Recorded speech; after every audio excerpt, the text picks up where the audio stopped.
Have you ever wondered what it's like to work in law enforcement? Here on Behind the Star, we share stories about the Orange County Sheriff's Office, Central Florida's largest law enforcement agency.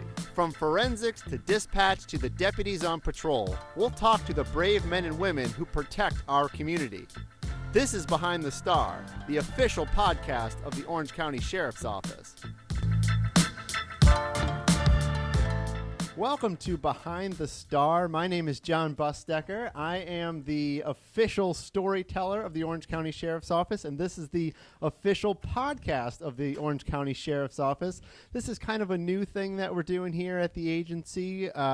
We wanted to kind of give a peek into some of the people that work here at the agency. We have 2,500 people that work at the Orange County Sheriff's Office, whether they're sworn deputies or our civilian staff, and there's all kinds of stories in there, and so we wanted to sort of share some of those stories with you.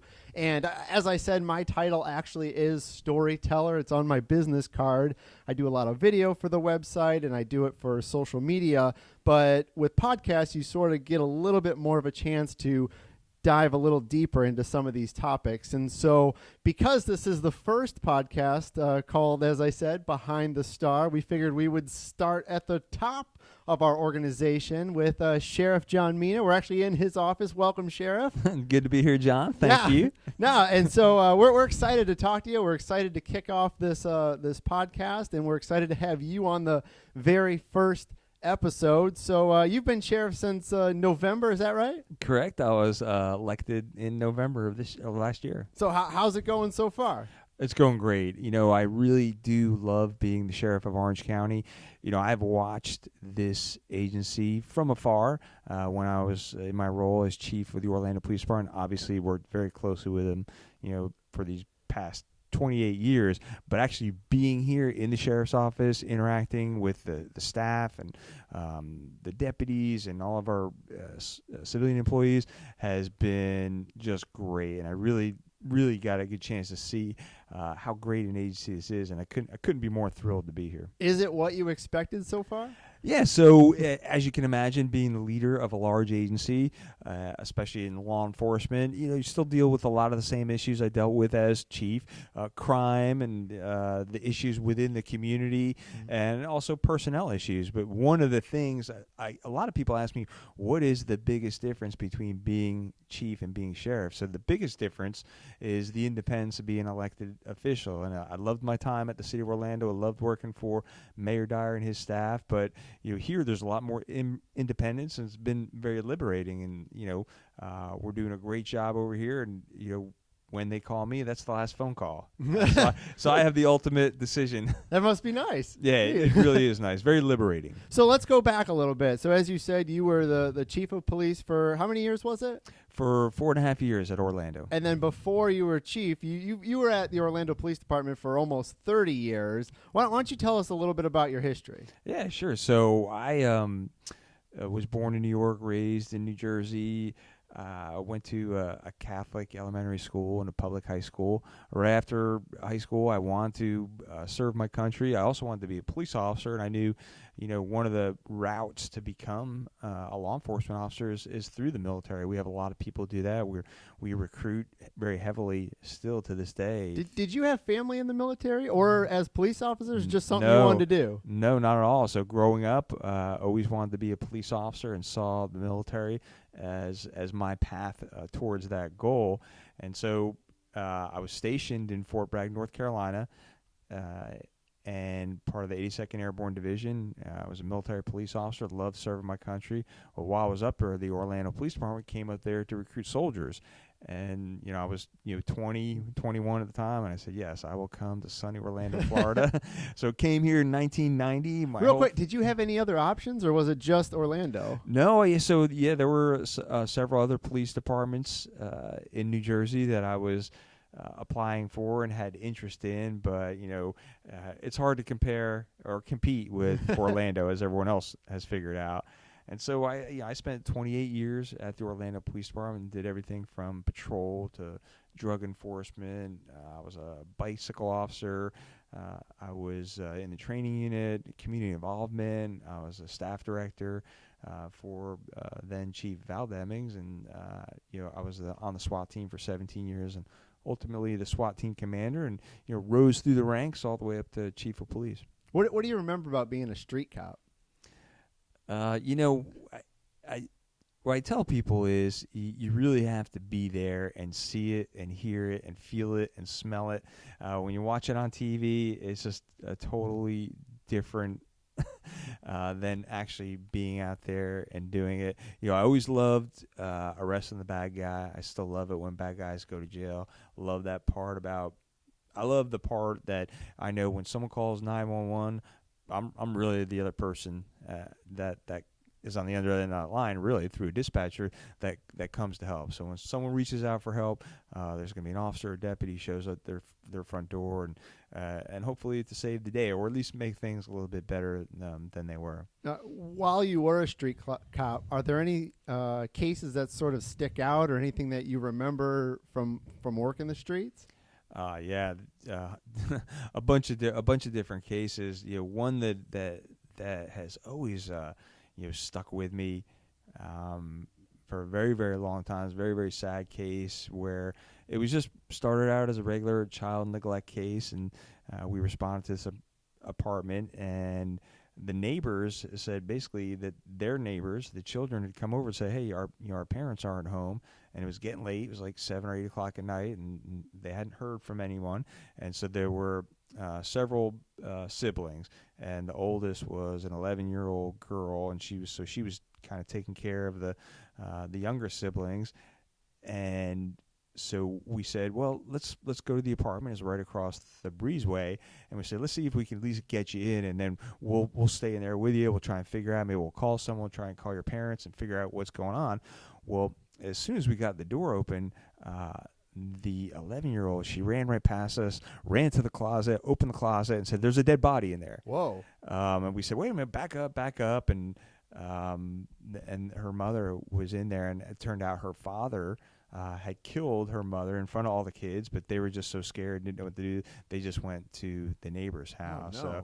So we tracked that guy all the way to Jamaica, I believe. He fled the country. Really? And, we were able to charge him with that, domestic violence murder. But that's one of the cases I always think about and has stuck out in my mind a lot, especially when we deal with a lot of these domestic violence situations involving our children. Yeah. Do you miss being a street cop like that? Oh, absolutely. Yeah. I mean, just to be out there riding around, keeping people safe, doing traffic stops, arresting the bad guy, and really interacting with the kids out there is really a fun part of the job. And you did SWAT for, you said 17 years? Yeah, I was on a SWAT team for 17 years, and of course, so many different call-outs and search warrants and hostage rescues and barricaded gunmen that we dealt with, over those 17 years, and a lot of interesting stories there as well.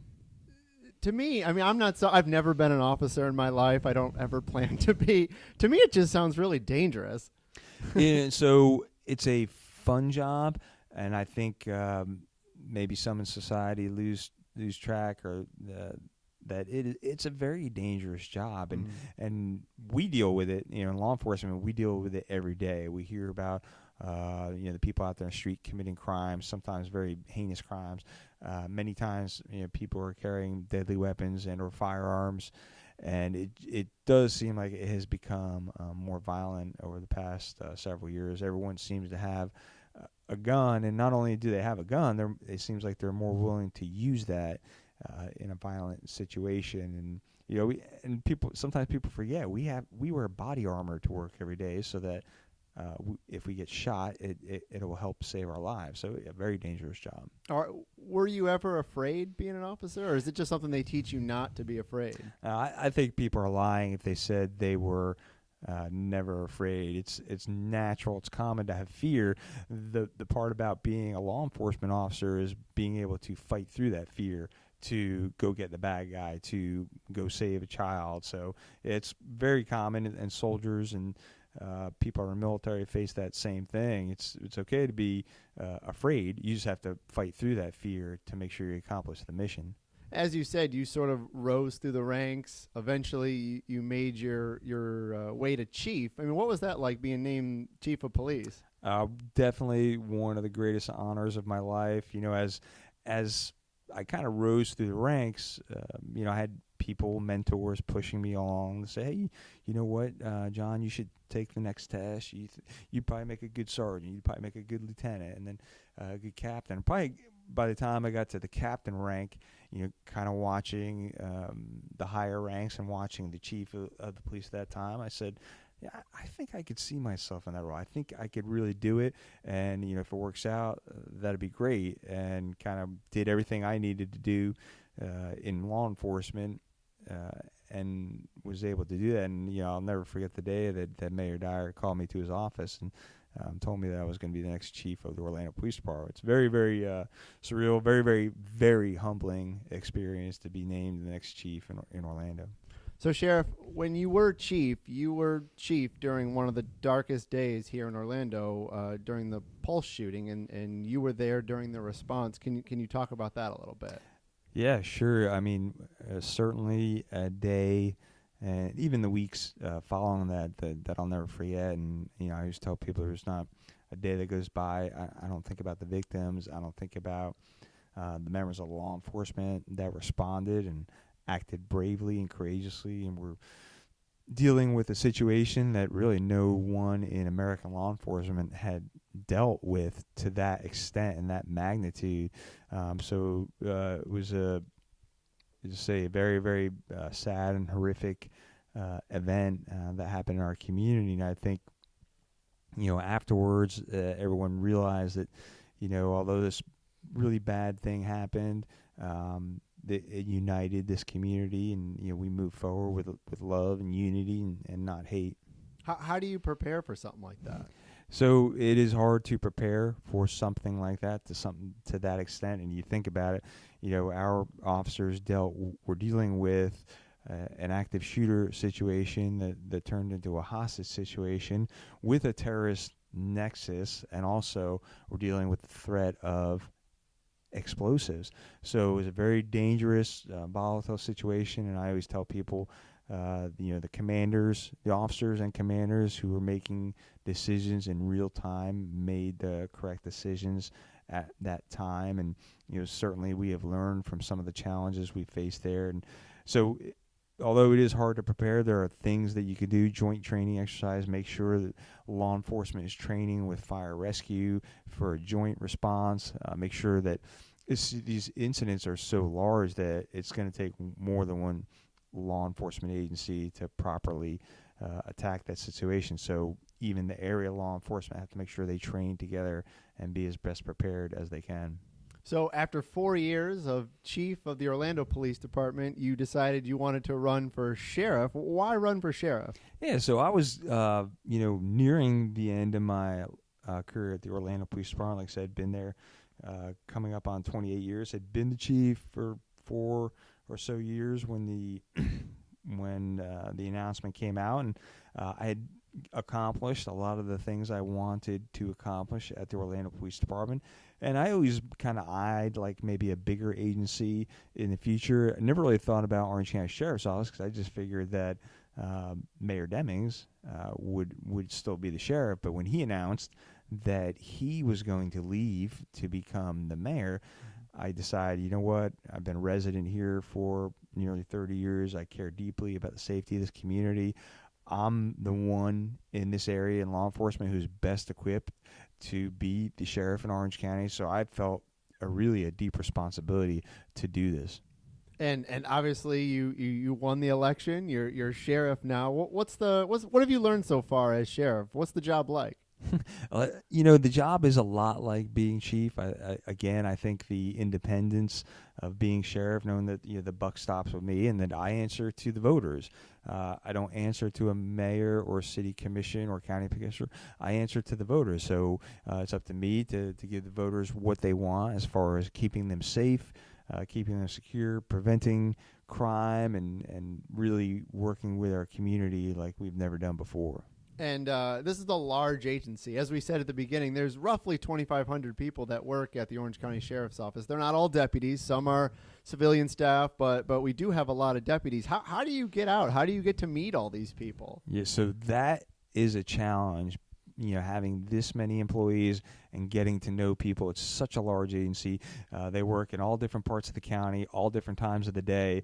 And so I spend a good portion of my day meeting with and talking with staff and civilian staff, going out to the aviation unit. In a couple weeks, I'm going to go out to the Marine unit and ride. I think I'm tagging along on that. That's Sheriff. right. We'll be on the boat. I'll have to together. get my sunscreen now. Yes, you better. And visiting with the SWAT team, going on a search warrant with them, and I'm able to visit a lot of people. When there's maybe a deputy or an employee retiring. So I'm able to. Anytime there's a large gathering of deputies or civilian staff, I make sure I'm in the area because I want everyone to get to know me. And I tell everyone up here that I have a open door policy, and I want that interaction with my employees. So, like I said, you started in November. It's June. We're doing this June right now, recording this. What have you changed so far in these last, I guess, 7 months or so, 7-8 months? So one of the big things we did was a major reorganization and put some of our patrol TAC units out in the sectors. We put more leadership out at night and just move some pieces around to make us a little bit more efficient, a little bit more effective. We're changing the graphic design on the patrol car. We've hired a storyteller. That's me. Yeah, thank you. Which I think was brilliant. I do too. Brilliant. Absolutely. And so a lot of other little things that people may see or they may not see that just kind of make us a little bit more efficient. But maybe one of the biggest things that we've done is, engaging with our community and doing the town halls and doing the barbecues and doing like the 5K walk we just did in Pine Hills, and then letting people know about it, which is your job. Yeah, part of my job. Right. So I think, and I've received such a huge response from the community. And they're like, hey, we love everything you're doing. You guys are all over the place. You're out in the community. You're talking to kids. You're playing basketball with our youth. You're helping our elderly out. You're helping the homeless out.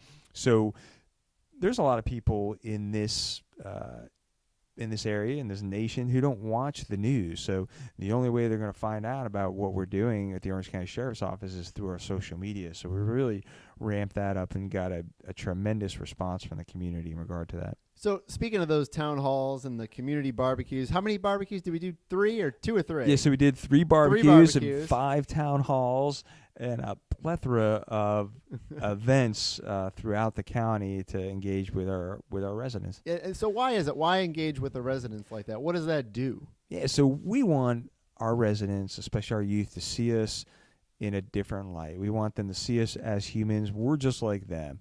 We're human beings just like them. We make mistakes. We have feelings. And so when it's in a non-enforcement type situation, like a barbecue, like we're all breaking bread together, people see us in that light. It's easier to connect with someone when you're sitting there eating a hot dog and sipping on some water. So many times, especially in some of our more challenging areas, the residents see us coming there to arrest someone or breaking up a fight or giving a ticket. We want them to see us in normal, everyday interactions so they get to know us and realize that we're just like them. We want this community to be better. We live here, and we want it to be a safe place where everyone gets along. Speaking of safe places, talk about that. Talk about the Safe Places Initiative. Yeah, so Safe Places Initiative is an idea that we actually got from the Seattle Police Department to help their LGBTQ community feel safe. And so what that is basically a program where businesses can put a sticker, a rainbow-colored sticker on their business, and folks from the LGBT community will know that if they're being bullied, harassed, threatened, that they can go into that business and have a safe harbor, and that person will protect them, will call 911. And so something that I did when we were at the Orlando Police Department, and now I wanted do it countywide. So we've gotten a great response, not only from the LGBT community, but from everyone as well. I think, Orlando, Orange County, again, shows time and time that we are a very inclusive community, and Safe Place Initiative is just another piece of that. Yeah, I know we kicked this off at Mango's. They were one of the first businesses to want to do this. And it's not just getting a sticker on your window. I believe you have to send out the LGBTQ liaisons to sort of chat with the businesses. Yeah, as well. so our liaisons will go out, chat with the businesses, give them the sticker, let them know what it means to be part of this initiative. And really, it's just doing the right thing, making sure that we're protecting our community members, calling 911 if someone feels threatened or harassed by someone, especially because or they may be LGBTQ. Mm-hmm. What surprised you about this job so far? There really hasn't been any major surprises. I think the probably the biggest challenge for me has been the volume of events and people that want to meet, and then on top of all that, just doing the day-to-day operation, and then trying to get to know all the people. So when I was at the Orlando Police Department, I started there when I was a young officer, so I kind of grew up with the agency. Mm-hmm. Here, I'm starting new, and I'm coming in and having to learn all the different policies and procedures, and the way they do things here, and then also, again, challenging is getting to know the people. And, like you said, you were chief, now you're sheriff. I got to ask about discipline. I'm curious about this. How do you handle discipline when you're at the top of a law enforcement agency? Oh, a lot like I did, when I was chief. There's certain things that we expect of our deputies. We're going to hold them to very, very high standards.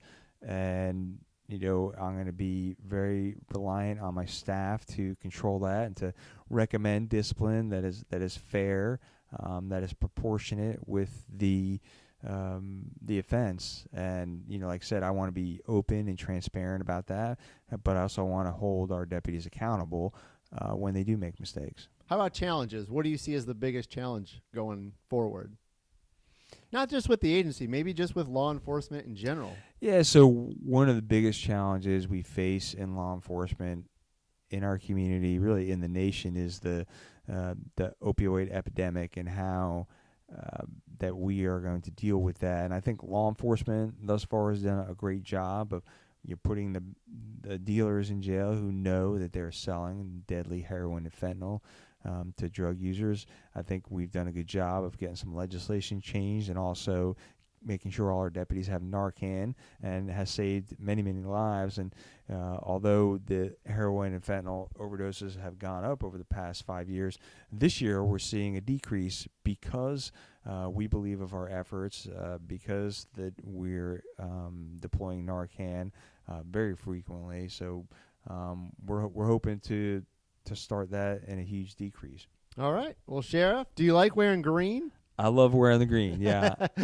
Well, thank you for joining us here on the first episode of Behind the Star. Thank you, Sheriff, for being with me. I know you got a busy schedule, so I appreciate you carving out some time for us. And we'll come back periodically to get some updates from the person in charge here at the Orange County Sheriff's Office. Sounds good. I had a lot of fun. All right. We'll see you guys next time. Thanks for listening.